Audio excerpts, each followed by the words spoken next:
Hey guys, so we're back. I did a little bit of breeding. I read everything I could. I just ran out of males.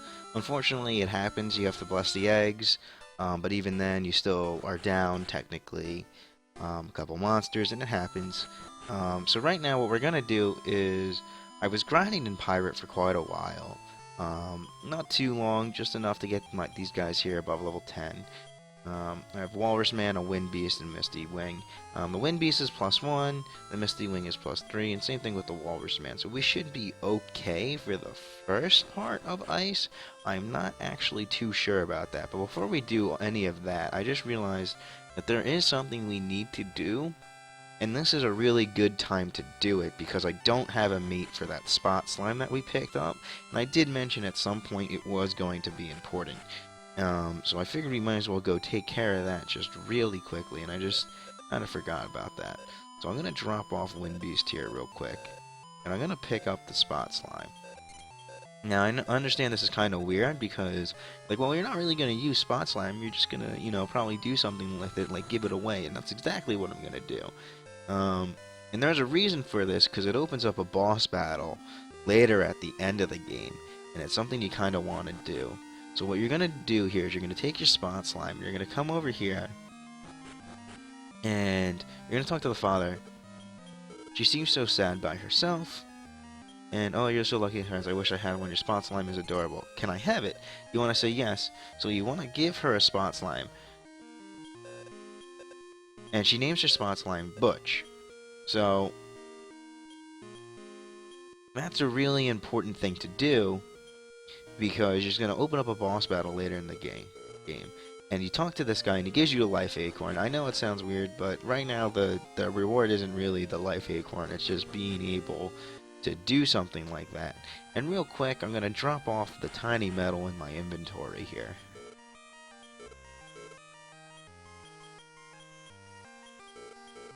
Looks like I had two. Grossly miscalculated how many I had.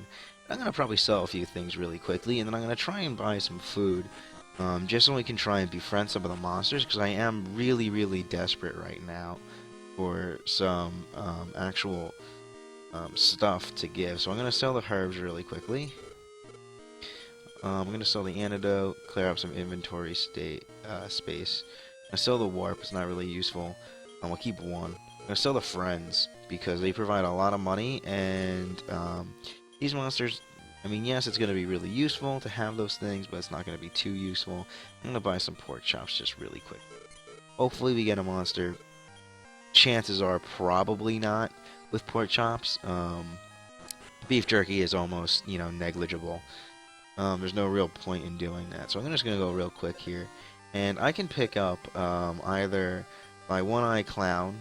Let's see here. My eyeball, that's another one. So I have a couple choices here. I have a bullbird, one-eye clown. I just hatched this guy, and I still have my wind beast. And I'm going to take my wind beast because he has really good skills. Now, as you noticed, the ones that were originally bred now have some wild traits on them, and that's when you leave them inside the daycare. They do increase the wild trait just a little bit. The longer they stay in there. Usually, I've had them stay in there for a while, and I end up making them breeder fodder anyways, so it's not really too important because they're not your 3 mains. You're going to have mains throughout the game, and then you're going to have pretty much breeder fodder, but that's what happens. So now, I'm just going to take a look around real quick, make sure there's no items here, because this is where you can start picking up ribs, just regularly, pretty consistently as you go through, and love waters also are pretty consistent. Herbs and pork chops tend to die out. The only herbs you're gonna find here are really laurels, and they're paralysis cure ones. So we're gonna come in here, and you want to check this pot right here for a tiny metal, just really quickly. And some of these people will have some valuable information, like there are other kingdoms to the north, east, and west. So you want to come in here and you want to talk to these guards here.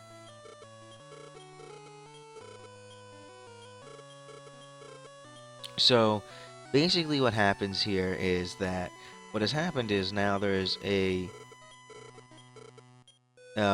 towns currently hate each other. They mention this a lot, that they absolutely hate the Westerners.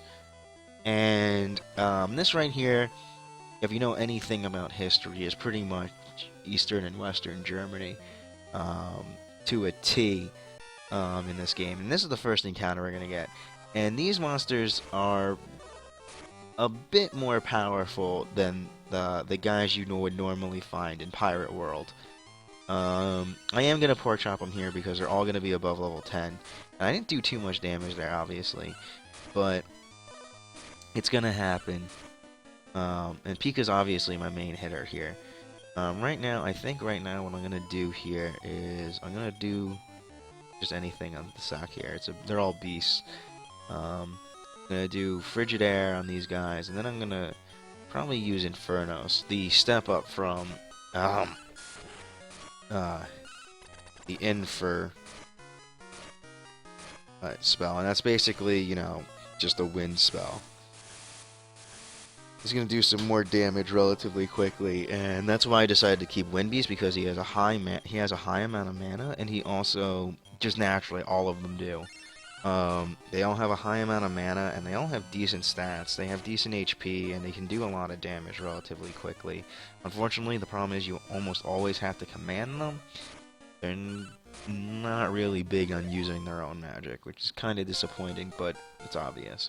I'm going to gain a few levels here, obviously, because it's the first time I'm here, and unfortunately, I did not get any of those guys, which really stunk. There are a couple monsters that you definitely want from this world, and you want to walk up here really quickly, and you're going to press A on this shield.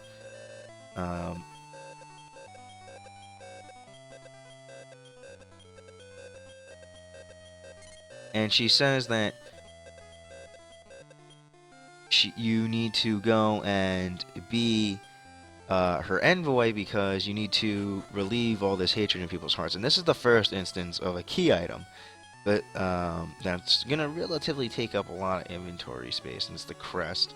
If you're like me, you're really going to rely on items right here to hopefully push you through a lot of this stuff here when entering the ice world. I do recommend a little bit of grinding before you fight this first boss.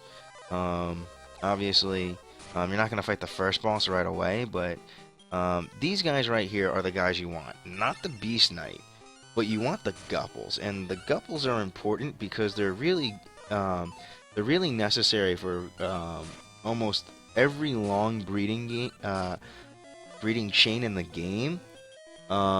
Not necessarily for initial monsters, but it's necessary because they are very, very good in pretty much, you know, you're gonna need them. They're really common in this stage, and unfortunately, which is really, really annoying, they also have a very, very, very low capture rate, even with ribs. They just do. It's really kind of disappointing. And I'm going to heal up really quickly here at this inn. I took a lot of damage that fight. It's just one of these things that kind of happens. But, you know, relatively speaking, Gupples are probably the key monster you want from this area here. And it's the first area of Ice World, so you'll probably run into them if you're lucky like me, and hopefully they'll join you. But you want to talk to this guard here.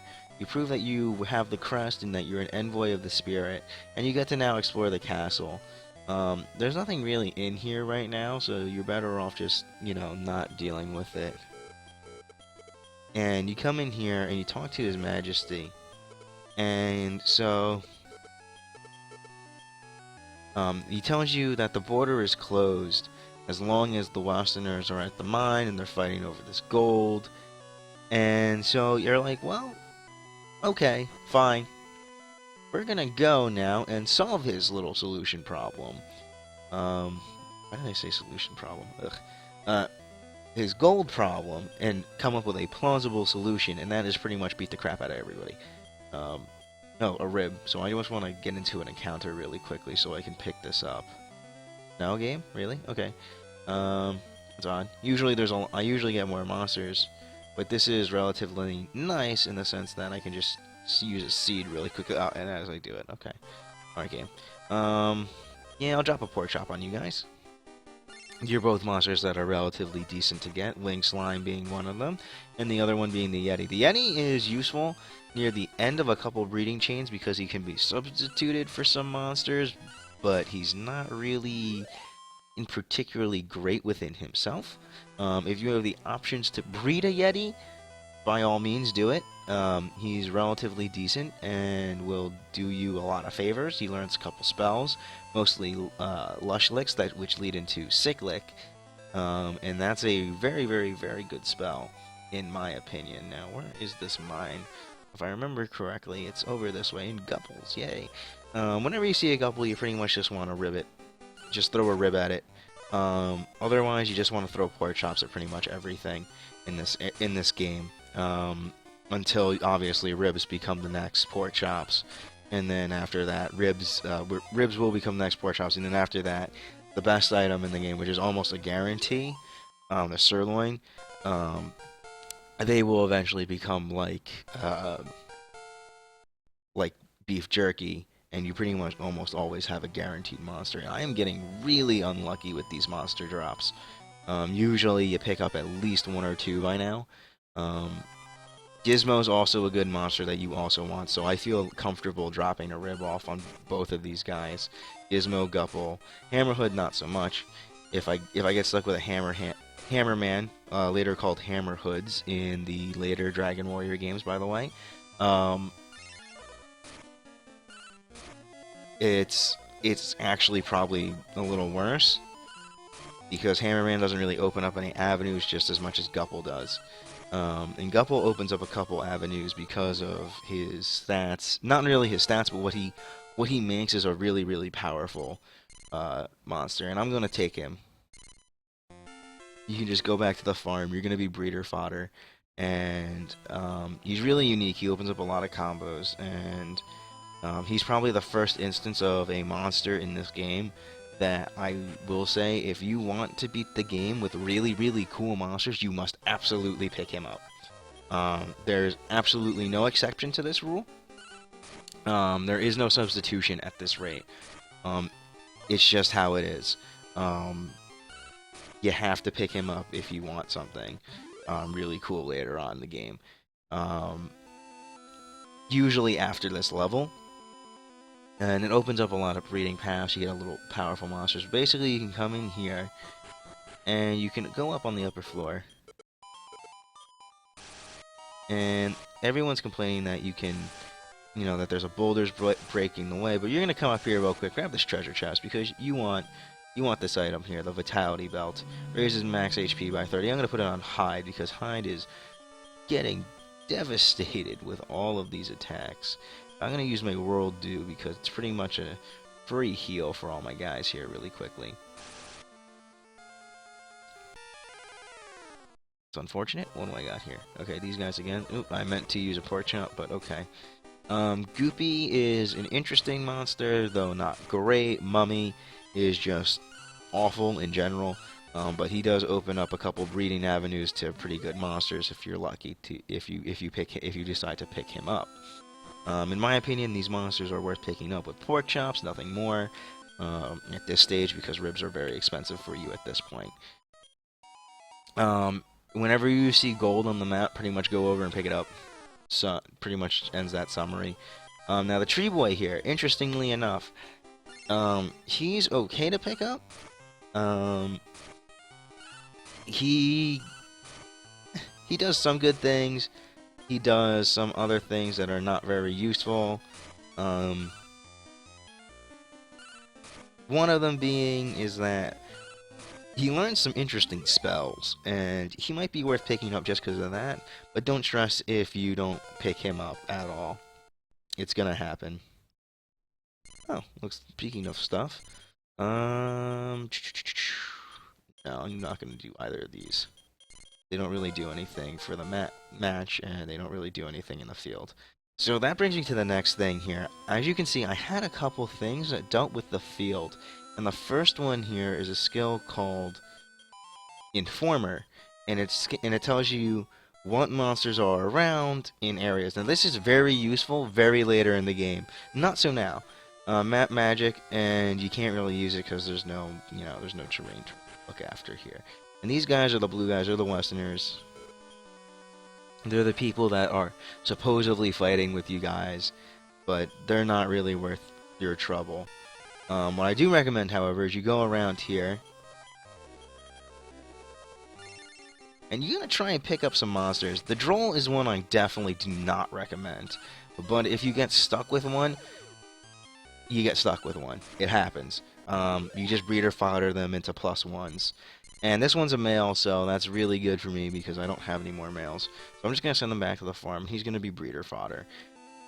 Disgusting little insect, but that's what he is. Hi. So basically what happens is you go around here, you're going to notice some things here. So we went up that path last time. I'm going to come up on this path this time here on our left. And you can see that they're fighting over this gold here in the middle. So what you want to do is you want to head down this way here. Down the path I was going to go down before. Ooh, quick, gold. Gonna grab that really quickly. Yes, anytime you enter or exit something like that, or use stairs, things can respawn onto the maps. And so that you might be able to abuse that, but it's not really worth your time, in my opinion. You're better off just going from there. Let's see, just drop another pork chop. I was hoping that they would attack the Droll, but they didn't, so... get stuck with it, you get stuck with it. Hopefully it's male and it makes itself useful. If not, then it's trash. Pretty much. Down we go here, and now we're in here, and this is the first boss battle of the game. There's a good chance that I actually lose this boss battle based on my levels, and the fact that I really don't feel that I've grinded enough. But we're going to try it anyways and see how we do. Usually, if you want to really go through this thing, all you have to do is walk up and press A on that little mountain over there, the little pile. Up to gold like the food outside. Your sneaking around isn't good for our plans, you'll have to go. So, this is the first instance of an interesting little boss battle. So this guy right here is pretty much the first of many boss battles here. So I'm going to use Lush Licks, and then I'm also going to go into defense here on him to lower his defense. And I'm just going to go into Vacuum Slash here. It's a wind-based, it'll do slightly more damage than normal. I'm going to lower his defense. And I'm going to use Lush Licks here to stall him until I can lower his defense enough to actually do a lot of damage with my guys. Hopefully. That's the plan.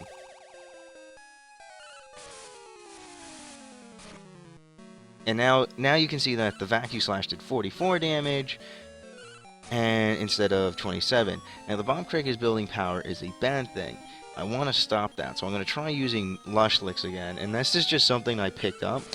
And the defense drop didn't work again, which means that he can't lose any more defense. But this is where Lush Licks is actually really good. I just happened to pick it up and I noticed it on one of my monsters. It was just really good breeding. Really good breeding pattern. Not much I can do about it. But I also picked up Evil Slash. Now what Evil Slash does is it has a 30% hit rate. I know what you're thinking, like, that is awful. But in exchange, when it hits, it also does about 300 damage. So, depending on what monsters you have doing it at the time, I think near the end of the game, mine ended up being somewhere around 300 damage in Evil Slash. And if you get lucky and hit it fairly consistently, you do just a massive amount of damage. And this is a special move, Hurling Boulders. Hurling Boulders is a lot of damage. So if you're not ready for it, be prepared to maybe lose a monster or two. And it looks like I'm about to lose Pika here, because Pika has absolutely no way to heal. So I'm going to use Lush Licks and hopefully stall here for more time on these two guys. And maybe be able to kill him before he kills off my Pika. My Walrus Man. Simply because he needs the experience, and the one turn is the one turn that I needed to potentially keep him alive. He learns Barrier here, it's not really useful. Breath attacks don't really come too much in the game. And he's going to blow himself up, and everyone's going to come over and see that all that little dust there is all the gold. that you guys have been fighting over, and they both go back to go tell their king. So what I recommend here is if you have an exit bell, feel free to use it. I picked up a couple from just grinding. That's just item luck. If you get lucky, you get lucky. If you don't, you don't. You know, whatever. You basically want to go back to. You basically want to go back really quickly. Either go to an inn or you want to go back to Great Log. I'm gonna go back to Great Log really quickly because I think I can breed some more, and that's the first part of the Ice World stage. And then after that, I'm going to do a little bit of grinding, probably a little bit of breeding, and then I'm going to come back and we're going to start the next section of Ice World, and we're going to move on from there. Alright? So until next time, I'll talk to you guys then.